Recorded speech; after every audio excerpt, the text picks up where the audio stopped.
안녕하세요. 어느새 부록의 나이를 훌쩍 넘겨 곧 쉰을 바라보고 있는 두 아들놈들 엄마입니다. 저는 시어머니와 사이가 좋지 않아 연락하지 않고 지내는데요. 아마 어머님이 돌아가신다고 해도 장례식장에도 안 갈 것 같아요.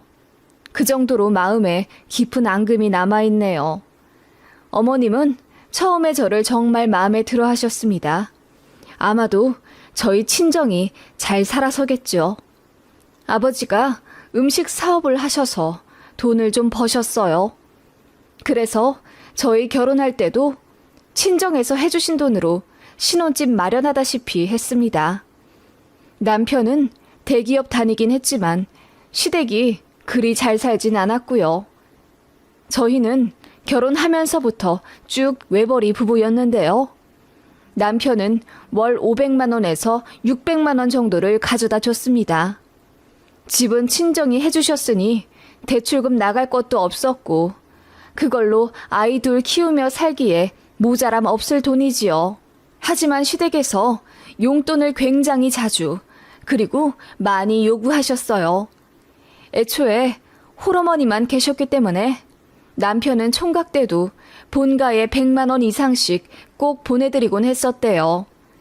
그리고 어머님 치과 치료나 가전 가구 바뀌어야 할 때 등등 항상 남편이 바꿔주었고요. 어머님 사시는 집 전세금 몰라도 남편이 대출받아 다 메꿔드렸습니다. 외아들은 아니지만 다른 형제는 사정이 별로 좋지 않아 어느 정도 경제력 있는 큰아들인 제 남편이 가장 노릇을 했어요.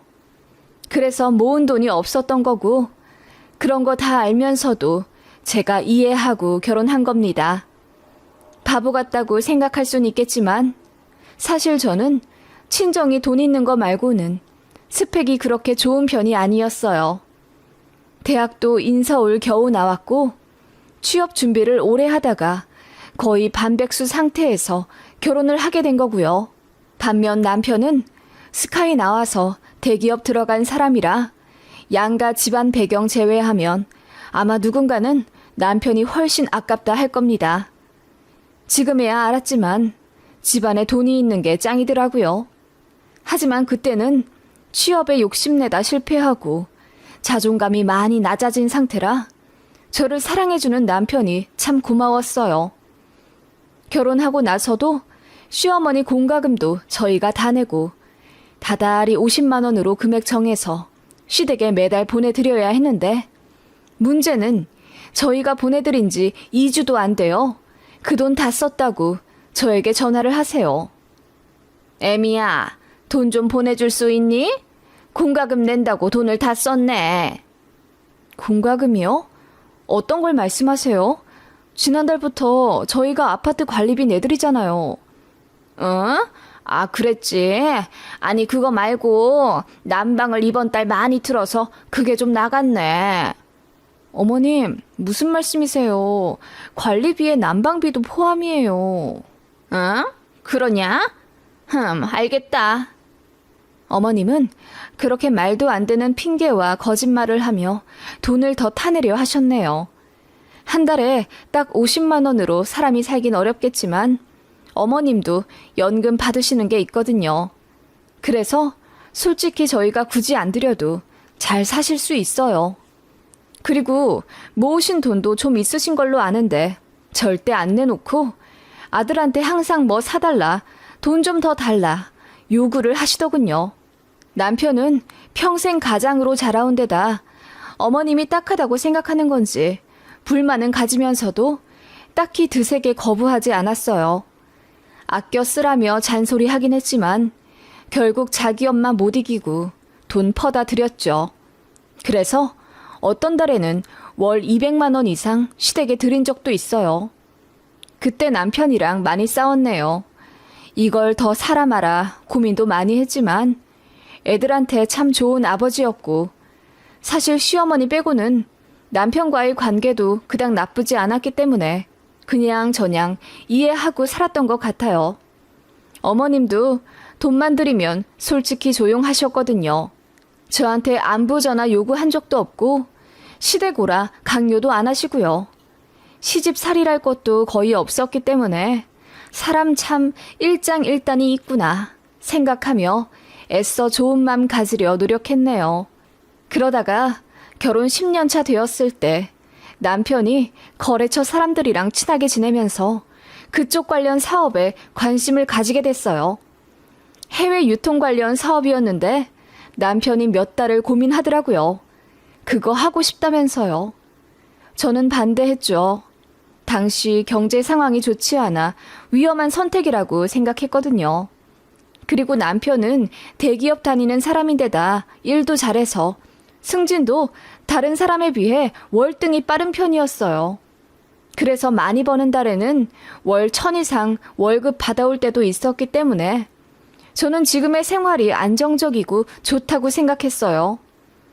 애들은 초등학생인데다 그 당시만 해도 두 녀석 학원비가 한 달에 150만 원이 넘었거든요. 그래서 불안했어요. 하지만 남편의 생각은 달랐죠. 정년이 얼마 남지 않았다고 판단했고 또 지금 아니면 다시 뛰어들기 어려울 거라고 하더군요.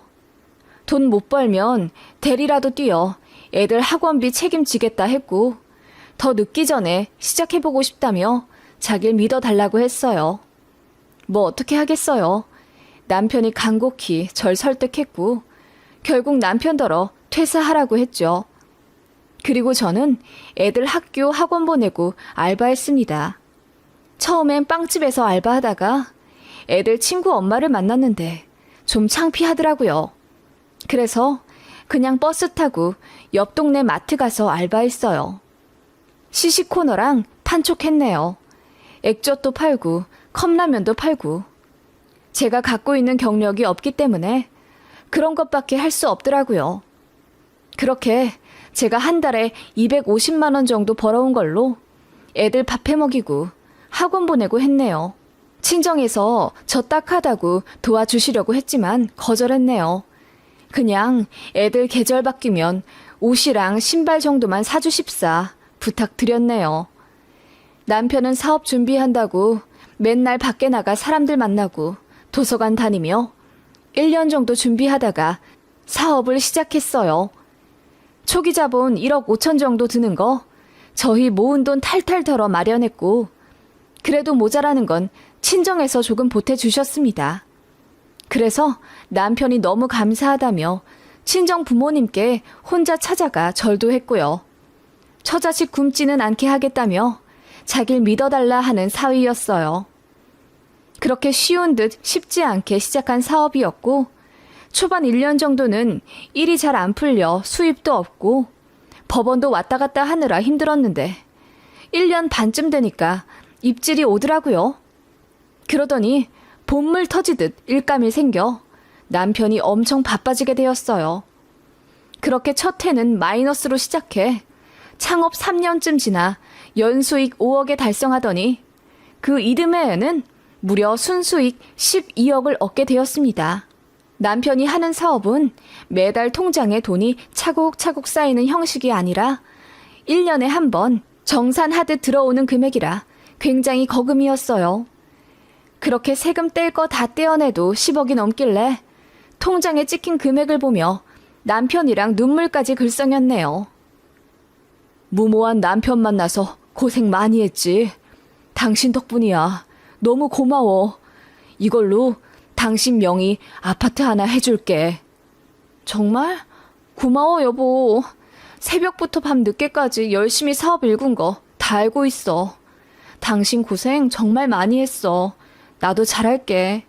그렇게 남편은 저에게 고맙다며 제 명의 5억짜리 아파트를 하나 해줬어요.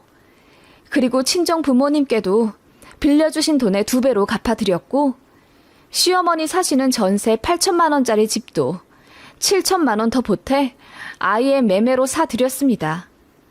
남편의 수입이 없을 때에는 제가 알바해 버는 돈과 친정에서 다달이 주시는 용돈으로 살았는데 이제는 아이들 사고 싶은 가방, 옷도 마음껏 사주고 학원도 다니고 싶다고 하는 곳으로 돈 걱정 없이 바꿔 보내줄 수 있는 여력이 되었습니다.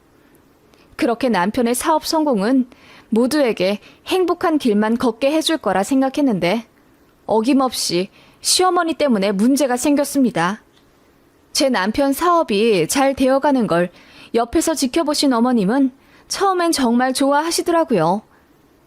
우리 아들 정말 장하다 장해. 어릴 때부터 똑똑하더니 결국 성공하는구나. 그러게요.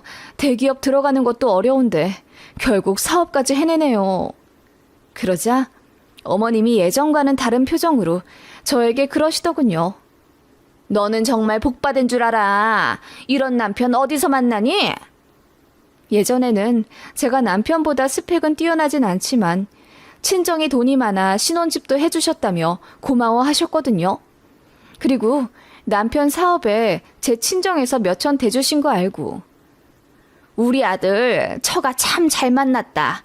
내가 참 멋도 없이 아들한테 손만 벌려 미안했는데 우리 아들 처복은 확실히 있는 것 같아서 마음이 놓인다. 라고 하셨거든요.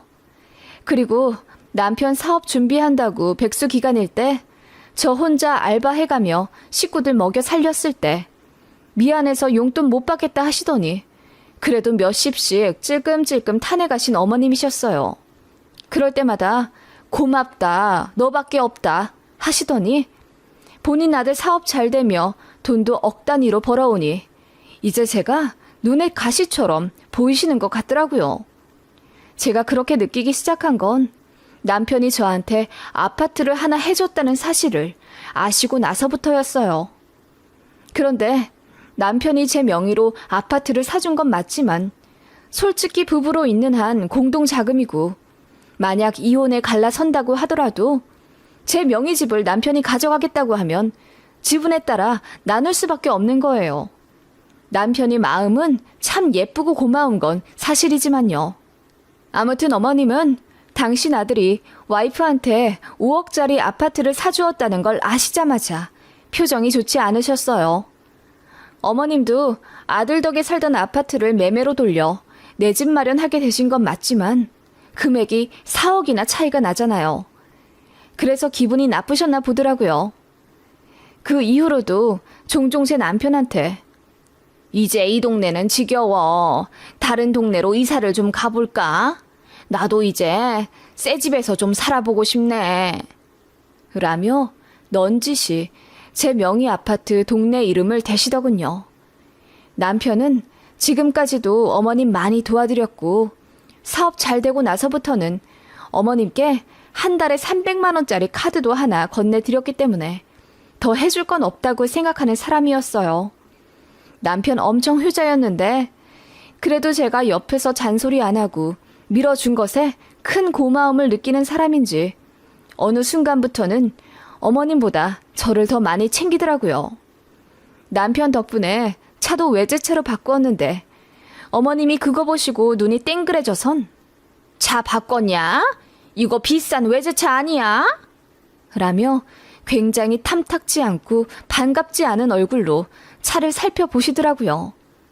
네, 어떻게 하다 보니 바꾸게 되었어요. 애들 아빠랑 같이 번갈아 가며 타는 차예요. 넌 먼 복이 있어서 이런 차를 타고 다니니? 이 옷은 또 뭐야?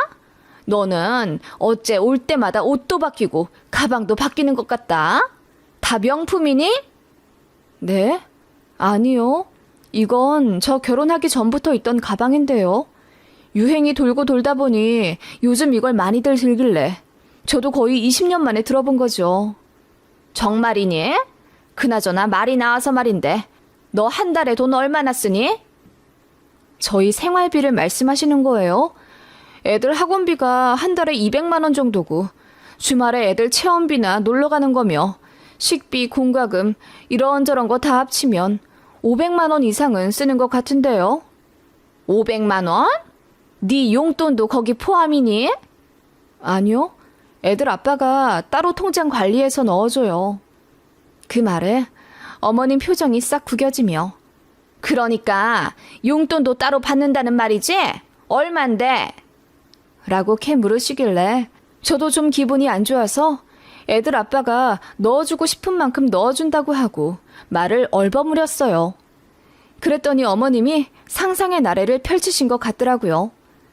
제가 한 달에 개인적으로 쓰는 돈만 거의 1,000만 원이 넘는다고 생각하시는 거죠. 솔직히 남편이 돈 많이 벌어온다고 하더라도 저는 워낙에 근검 절약하는 습관이 있어서 애들 관련한 것 제외하고는 저에게 돈 많이 안 써요. 남편이 보다 못해 명품 가방 사다 주고 강제로 백화점 데리고 가 옷 사주고 그러는 거 말고는 많이 쓰지 않습니다. 그런데 어머님은 어느 순간 그런 모든 것들이 눈에 거슬리기 시작하신 듯 했어요. 그리고 남편이 장기 해외 출장으로 3개월간 출국해 있을 때 시어머니와의 고부 갈등은 절정으로 치닫았습니다. 시댁 오라고 해서 가면 갑자기 제 옷 브랜드를 들춰보시질 않나. 마음대로 제 지갑을 꺼내어 현금이 얼마나 있는지 확인하시곤 했어요. 그리고 좀 많다 싶으면 이거 다 주고 가라고 하시더군요. 현금이 필요한데 ATM기 가기 귀찮다는 핑계로요. 그것뿐만이 아니라 제가 입는 옷도 마음에 든다 하시며 벗어놓고 가라고 하셨어요. 넌 옷도 많잖니. 호강하며 사는데 시어머니한테 한두 개 양보하는 것쯤은 일도 아니지 뭐. 라고 하시더군요. 어머님의 그런 모습 때문에 저도 정이 떨어지기 시작한 것 같아요. 저더러 남편 잘 만났으니 감사하며 살아라. 네 남편 낳아준 건 나니까 나한테도 늘 효도하는 마음으로 섬겨라. 그런 말씀 하시더군요. 그건 그렇다 치지만 제가 제일 짜증이 났던 건 돈 문제였어요. 남편이 저한테 따로 넣어주는 통장이 있다고 했잖아요. 어머님이 그걸 엄청 궁금해 하시더라고요. 남편 없는 저희 집에 막무가내 쳐들어오셔서 집 정리해준다는 핑계로 안방이랑 드레스룸을 막 뒤지세요. 그래서 제가 언성을 높이며 그러지 마시라고 괜찮다고 해도 고집 부리며 제 가방을 다 뒤지곤 통장 있는 곳까지 알아내시더군요. 그리고 그걸 하나하나 다 열어보시는 거예요. 제가 남편한테 얼마를 받으며 살고 얼마를 쓰며 사는지 궁금하셨던 거죠. 그런데 그게 다 예전 통장이고 이제는 거의 스마트폰으로 돈 관리하기 때문에 어머님이 실속 있게 알아내신 건 없어요. 그래서 더 화가 나셨는지 아예 노골적으로 저한테 남편이 벌어다주는 돈으로 호의호식하며 산이 부럽다 하시더라고요. 그 말에 저도 화가 나더라고요. 남편이 어머님 때문에 총각 때부터 고생했고 번 돈의 대부분을 다 시댁에 갖다 바치느라 저랑 결혼할 때 얼마 들고 오지도 않았어요. 그리고 결혼하고 나서도 맨날 다른 사람들 이상으로 시댁에 돈 더 드려야 했고요. 어머님 본인부터가 아들한테 기생하며 살았으면서 이제는 제가 남편 돈 축내며 사는 여자로 보이시는 거죠. 그래서 싸웠습니다. 어머님이 그렇게 말씀하실 입장 안 되죠. 어머님이야말로 아들한테 기대고 사셨으면서 어떻게 그러세요? 저 쓸 만큼 쓸 자격 됩니다. 뭐라고? 보자 하니까 이제 시애미한테 눈 똑바로 뜨고 덤비네. 너 나 아니었으면 네 남편 만나 이렇게 호강하고 살겠니? 어머님이 잘 모르시는 것 같은데 그 사람 저 아니었으면 사업 성공하지도 못했을 거예요. 아시잖아요. 저희 친정도 돈 대주고 저도 알바하며 뒤치다꺼리 하고 살았던 거. 그래, 너 잘나고 네 친정 잘났다. 대학도 변변 차는데 나와 밥벌이도 제대로 못하고 사는 거 걷어줬더니만 친정에서 돈 좀 해줬다고 잘난 척이네. 네가 아무리 그래도 우리 아들보다 못한 건 사실이야. 고맙게 생각해야지.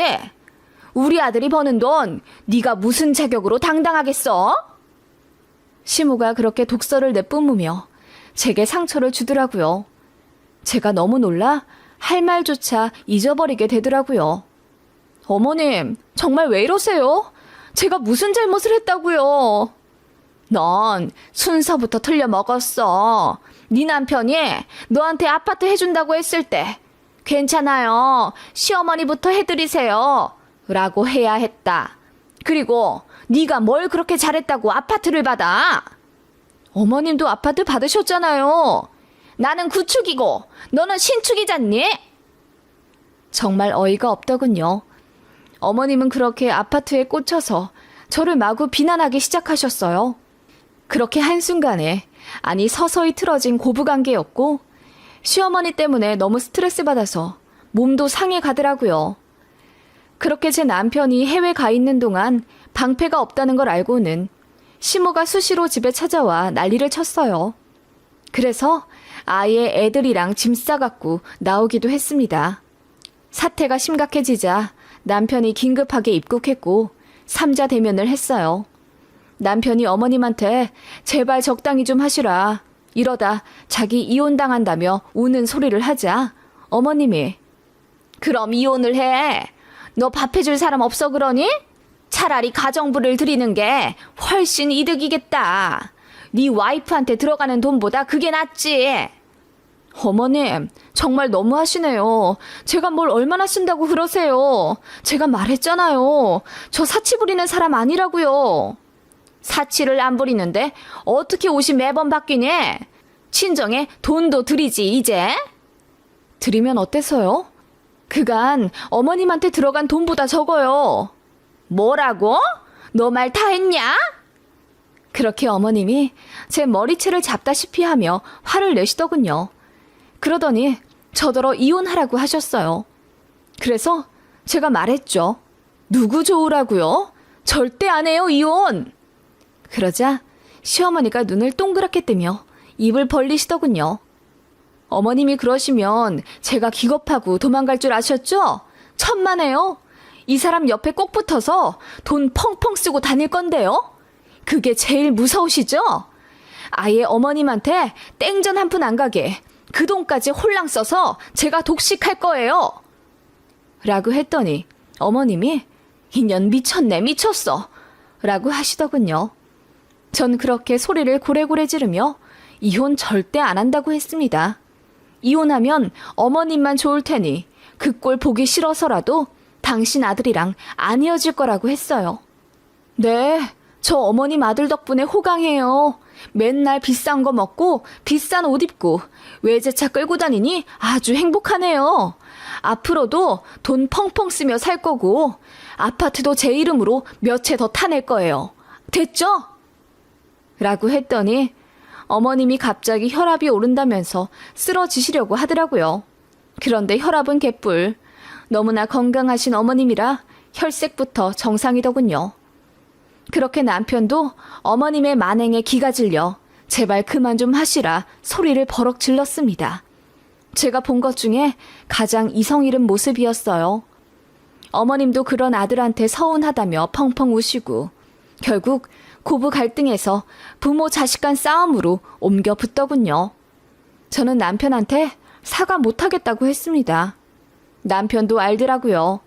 그래서 그냥 이대로 왕래 안 하고 지내자고 했고요. 그게 벌써 몇 년 전 일이네요. 남편의 사업은 승승장구할 줄 알았는데 연 30억 번 게 최고 절정이었고 그 이후로는 잘 안 돼요. 그냥 접었어요. 안타깝지만 그렇게 되었네요. 그래도 벌어놓은 게 많으니 그걸로 일단 먹고 살고 있고요. 제 이름으로 산 아파트가 가격이 훌쩍 뛰어 최고점에 팔았어요. 그래서 불안하진 않아요. 그리고 지금 아들들 대학 입시 준비시키느라 저희 부부 참 바빠요. 큰아들이 재수하거든요. 시어머니와의 갈등 이후로 부부 사이까지 안 좋아졌을 거라고 예상하신다면 오산입니다. 남편이 제 마음 잘 이해해줘서 싸우진 않았고요. 오히려 더 돈독해지는 계기가 되었네요.